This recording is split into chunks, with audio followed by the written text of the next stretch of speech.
Hey guys, welcome back to my YouTube channel. My name is Maria. If you watch this video and you enjoy it, don't be shy, hit the like button and subscribe to my channel for any future videos on narcissistic abuse recovery and complex post-traumatic stress disorder. Today I have a video for you on 5 ways to provoke happiness in your life. Okay guys, the first way in which you can provoke happiness in your life is to let go of the need of approval of others. In other words, the need to have other people validate you and the decisions you make in your life. So a lot of times when we go through narcissistic abuse or long-term emotional abuse, let's talk about bullying. So that's long-term emotional abuse, right? It goes on for an extended amount of time. Well, at that time, at that age, maybe you're in middle school or you're in high school, because there are so many people or, whoever it is that's bullying you, you start thinking, how can I make this situation better, right? You're in school, there's nothing you can do, there's nowhere else you can go. A lot of times when we are emotionally abused for a long period of time, we become people pleasers. So we want so desperately for other people to accept us that what we do is we abandon ourselves, so we abandon our needs, and we do whatever it is to make the other person happy so that in turn they will validate us. So they are validating us because we are abandoning ourselves and making them happy. This goes on until we are in, our adult lives. And suddenly we realize we are still people pleasers. So this stems from childhood. So a way in which you can provoke happiness in your own life is by self-validating. So I don't care what successes you have in your life, whatever they may be, even if it's something really small. Listen, I started doing this when I was making my bed, right? So I went through long-term emotional abuse and I wanted to be happy. I wanted to provoke happiness in my life. So when I would make my bed in the morning, I would say, that was so good, Maria. I still do this. That was so good, Maria. Like, good job. You've got this. This is self-validating. So even the small successes that we have, we are literally telling ourselves what a good job we're doing. This helps you to provoke happiness in your life. The second way in which you can provoke happiness in your life is to spend time alone in nature. So I know when we think about isolation, this is a negative term, right? If we're depressed, we isolate. Well, sometimes there is healthy isolation. There are times when spending time alone is necessary. And if what we are doing is trying to provoke happiness in our lives, then spending time in nature is where it's at. So why are we doing this? Well, when we notice that we have ruminating negative thoughts, right? This negative inner dialogue, whether we're thinking about trauma that we've been through, a terrible relationship we've been through, whether it's the negative inner critic that's telling us we're not worthy, we're not good enough, we're never going to get that good job, we're not smart enough, whatever it may be, this means that we are in our heads, okay? When we are in our head, this causes a lot of anxiety.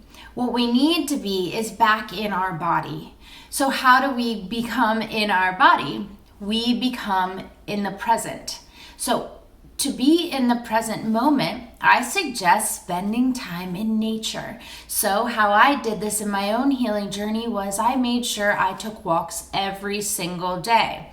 Okay, so I live in an area where you can go hiking. So I also go hiking. When you see leaves on the tree, stop.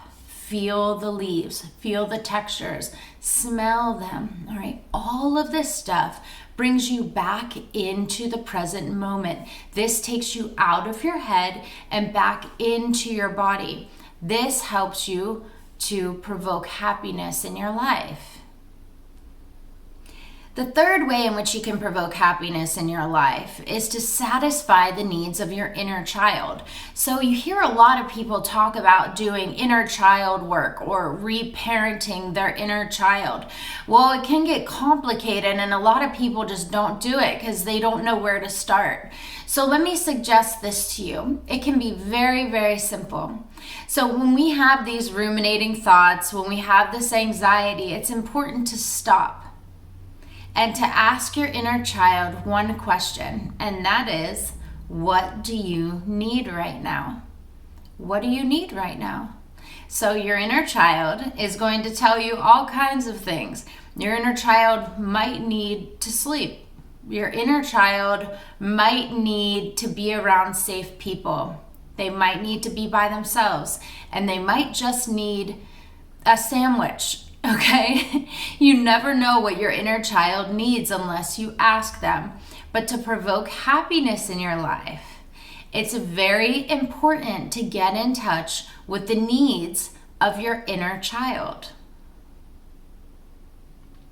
So the fourth way in which you can provoke happiness in your life, and this may take a while, but to build relationships with safe people. So safety is the name of the game when it comes to healing from any sort of emotional abuse, long-term emotional abuse, right? So safety. So when we're children and we go through this long-term abuse, whether it is being around an adult, a caretaker, a teacher, other students, if we're bullied, and we may have been manipulated, gaslighted, put down, made fun of, bullied, embarrassed, ridiculed. All of these things cause us to feel unsafe in our environment. So when we feel unsafe in our environment when we're a child, we grow up and we tend to get into relationships that mimic that same feeling of unsafety, that chaotic feeling. We kind of get addicted to chaos, okay? So we get into toxic relationships, whether they're friendships or love relationships with people when we're adults. So it's very important to create that sense of safety in our lives.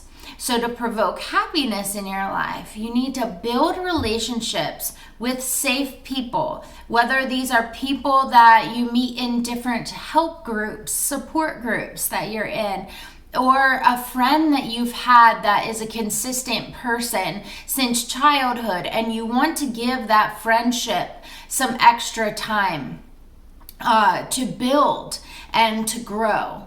Okay, so it doesn't matter how many friends we have. It matters how safe the people are that we are spending time with. The fifth way in which we can provoke happiness in our lives, and this is absolutely crucial in growing and healing, and that is to forgive yourself for your past. So we all have toxic traits, okay? Most people that have toxic traits, they're not even working on these toxic traits, okay? They're not even aware of it. If you're watching this video right now and this is something that you're doing, you're healing and you're growing, then congratulations, you're working on your toxic traits. Well, something that you need to do is you need to forgive yourself for your past, for allowing unsafe people in your life, for getting into these relationships you probably shouldn't have gotten into, for missing red flags, for not treating people the way that you probably should have treated them. We pick up a lot of bad habits when we're children, especially if we're emotionally abused or if we're just trying to survive, if we live in survival mode. So we pick up these habits and we bring them into our adult lives. And we might notice different patterns within ourselves. But the point is that you're learning and you're growing and you're healing. So in order to move forward, you have to forgive yourself for your past. So to provoke happiness in your life, forgive yourself for the toxic traits and the things that you have done in your past so that it allows you to have space for that peace and a healthier future ahead. Okay guys, thank you so much for watching. If you enjoyed this video, don't be shy, hit the like button and subscribe to my channel for any future videos on narcissistic abuse recovery and complex post-traumatic stress disorder.